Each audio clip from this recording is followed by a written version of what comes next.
minerals are critical to virtually everything. And now let me give you an example. I'll start with you, Mr. Cabrera.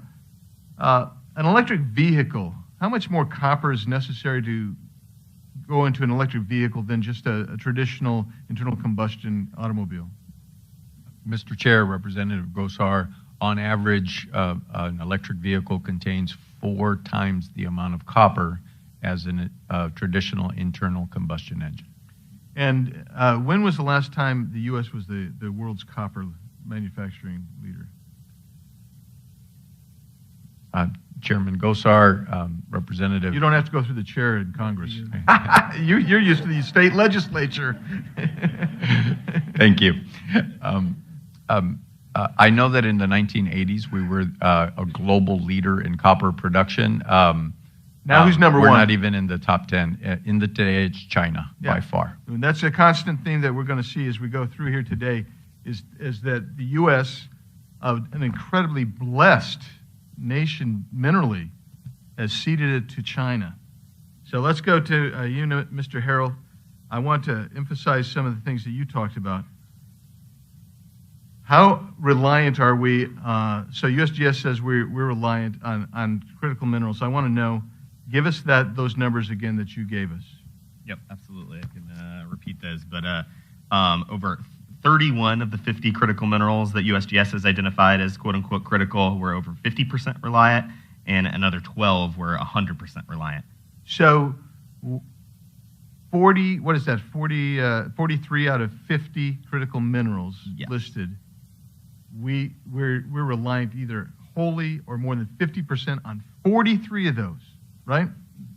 So the other thing about that is I want to know here, who is supplying the vast majority of critical minerals to the world? China. China is particularly on 30 of 50 of those. Yeah. So when we get to China, and we start looking at it, we have a massive critical problem because they control the supply chain on so much of everything.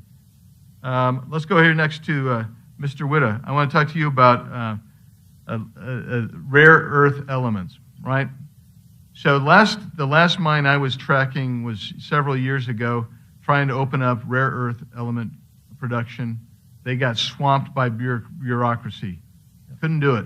Tell me what dangers we have because our bureaucracy is stifling rare earth element development. Well, first of all, America is the safest and cleanest mining and refining in the world. Absolutely. That's got to be first and foremost.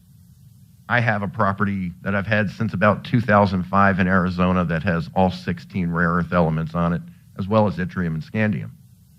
I would walk into the BLM office and they would say, "We can talk about anything today, Craig, but rare earth elements," because they don't want to see me get this into production.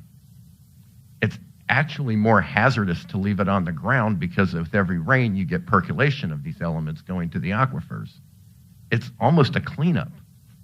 And it's something that we could benefit with all 16 rare earth elements as well as scandium. And as you pointed out, we have to have rare earth elements to do everything.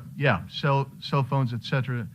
And I want to thank the chairman again for allowing me time. I apologize to everyone that I have to go, but this is really an important and critical hearing. And thank you, Mr. Chairman, for holding it. Now yield back.